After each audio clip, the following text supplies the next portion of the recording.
మీరు చెప్పండి, అంటే అమ్మాయి మీతో ఎప్పుడైనా మాట్లాడేదా? ఎలా ఉండేది, ఏంటి స్వభావం మొత్తం కూడా? మంచిగానే ఉండేది నాతోటి, కానీ వీళ్ళకి ఇవి గొడవలు చేయబట్టి కథం దూరం అయిపోయింది. గొడవలు ఉండే వాళ్ళకి? వాళ్ళిద్దరికి గొడవలు ఉండేటి. ఎప్పటికీ టార్చర్ పెడతాండు, నన్ను ఇట్లా అనుమానించుతాండు, అది ఇది అనుకుంటా ఆమె చెప్పేది. కానీ ఆయన ఎప్పుడు మెంటల్ టార్చర్ ఆయననే ఈమె అనేది. చెప్పింది అయితే ఎప్పుడైనా టార్చర్ చేస్తున్నాడు, కొడుతున్నాడు అని చెప్పి చెప్పేదా? అంటే కొడుతున్నాడు, చీటీ మాటికి అనుమానించుతాండు. అరే నువ్వు తప్పు చేయంది నిన్ను అనుమానించడు, అనుమానించుతాడు, నువ్వు ఎట్లా అంటావు. కాకపోతే ఆమెకు ఆఫీస్ నుండి ఫోన్లు వస్తాయి, ఇక్కడికి వచ్చి మాట్లాడేది. ఆ, ఎవరు అని అంటే ఆఫీస్ వాళ్ళని మనం కూడా ఆఫీస్ వాళ్ళు అన్నప్పుడు సరే ఆమె వర్క్ చేస్తుంది కాబట్టి వాళ్ళ ఆఫీస్ నుండి ఫోన్ వస్తానే కాబట్టి అని మేము అనుకున్నాం. అంతేగాని ఇప్పుడు మళ్ళీ మధ్యలో నన్ను బ్లేమ్ చేస్తారు వాళ్ళు అందరు కలిసి.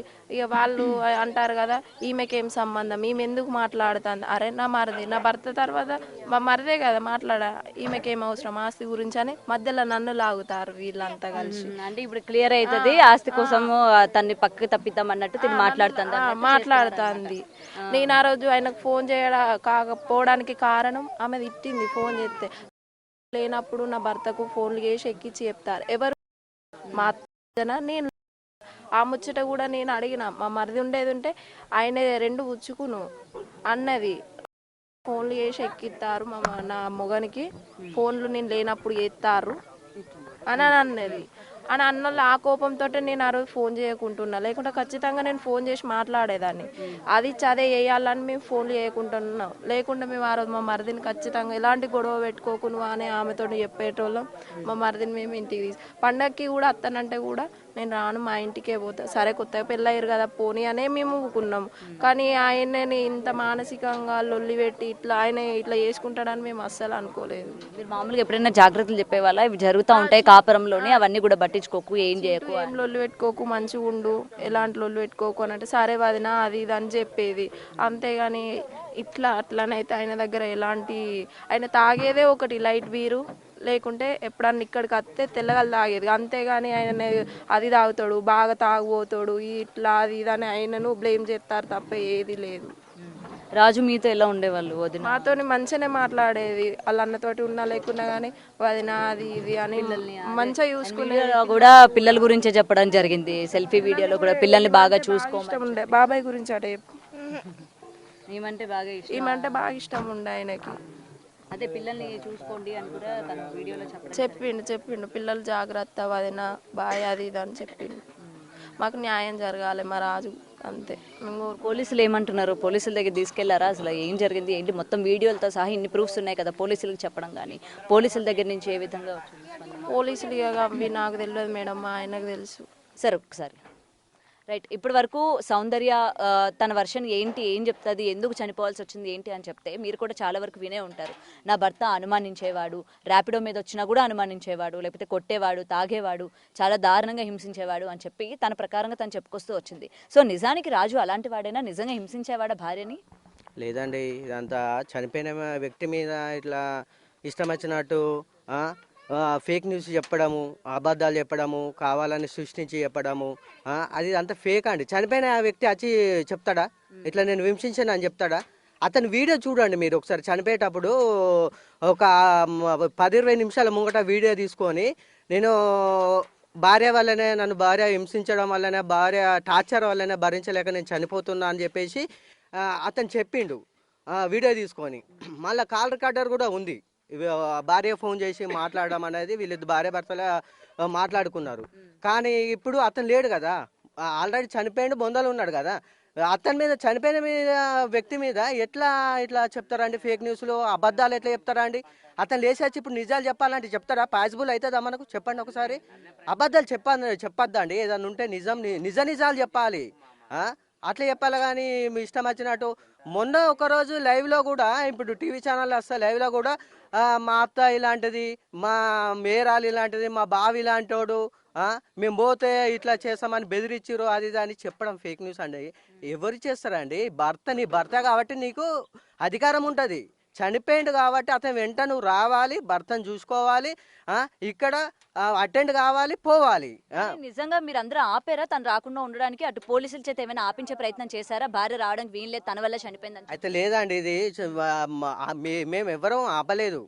ఆమెకు రెస్పాన్సిబిలిటీ ఉంది, భర్త మీద రెస్పాన్సిబిలిటీ ఉంది కాబట్టి పోస్ట్ మార్టం జరిగిన తర్వాత మేము మా కుటుంబ సభ్యులు అందరూ కూడా మా అత్తమ్మ మామయ్య మా బావ కూడా ఆ పోస్ట్ మార్టం అయిన తర్వాత మా దుఃఖంలో మేమున్నాం, మా దుఃఖంలో మేమున్నాం. మేమేం చేసినాం, డెడ్ బాడీని తీసుకొని రావాలి ఇంటికి అని చెప్పేసి దాన సంస్కారాలు చేయాలని ఉద్దేశంతో మేము తీసుకొని వచ్చినాం. అంటే రాకమని కూడా మేము చెప్పలేదు.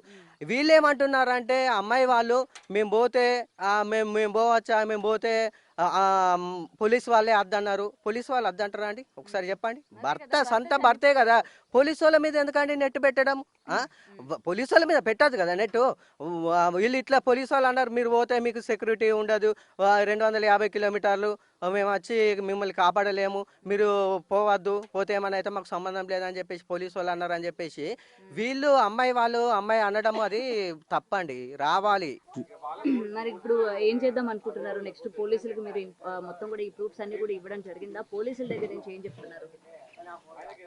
అయితే మేము ఏం చేసామంటే మా బావ అనిల్ వెళ్ళాడు పోలీస్ స్టేషన్కి. వెళ్ళి పోలీసు వాళ్ళు ఏమన్నారంటే రాజు సెల్ ఇవ్వండి, అందులో వీడియోస్ కానీ కాల్ రికార్డ్స్ కానీ ఏవైనా ఉన్నా కూడా మేము ఎంక్వైరీ చేస్తాము.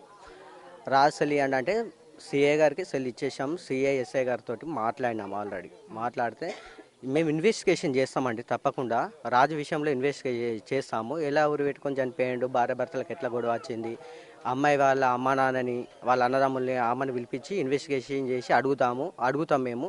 మిమ్మల్ని కూడా పిలిపించి అడుగుతాము. చుట్టుపక్కల రూమ్ ఉన్న కాడ చుట్టుపక్కల కూడా అడిగి ఇన్వెస్టిగేషన్ చేసిన తర్వాత మేము ఏందన్నది చెప్తామని చెప్పేసి ఎస్ఐ గారు సిఐ గారు అన్నారు. అన్న తర్వాత సరే అని చెప్పేసి మా బావ సెల్లు రాజు సెల్లు అతను సిఐ గారికి ఇచ్చేసి మేము కంప్లైంట్ మా బావ అనిల్ రాసి ఇచ్చి అది చేశాడు. అంతే అంతే అండి. అండ్ ఇప్పుడు ఇంకొకసారి అంటే లాస్ట్ టైము రాజు వాళ్ళ నాన్నగారు ఎవరైతే ఉన్నారో నా కోడలు మంచిది కాదు అని చెప్పిన ఆయన దాని తర్వాత లేదు నా కోడలు మంచిదే అని చెప్పడం కూడా జరిగింది అని చెప్పి ఒక వీడియోలో చూడడం జరిగింది. సో ఎందుకు అలాగ మాట మార్చడం జరిగింది ఒక్కసారిగా, లేదు నా కోడలు మంచిదే అన్నట్టు? అంటే ఏంటంటే కొడుకు చనిపోయిన సిచ్యువేషన్లో ఏమో తల్లిదండ్రులు ఉన్నారు, వాళ్ళేమో వాళ్ళ మా వీళ్ళ కోడలు ఏంటంటే ఆమె మొన్నో తీరు మాట్లాడింది, మా అత్తమామ మంచోళ్ళు కాదు, మా మరిది మంచోడు కాదు, మా ఏరాలు మంచిది కాదు అని చెప్పేసి వీళ్ళ మీద అన్ని అబద్ధాలు ఫేక్ న్యూస్ పుట్టించుకుంటే చెప్పింది. మళ్ళీ నిన్న మీడియా వస్తే నిన్నో విధంగా మాట్లాడుతుంది, అంటే సానుభూతి చూపిస్తుంది. నిన్న మాదే తప్పు ఇట్లా సంగతి, నేను దాన సంస్కారాలు పోకపోవడానికి నా తప్పే అని చెప్పేసి మాట్లాడము, నిన్నో విధంగా మాట్లాడడం.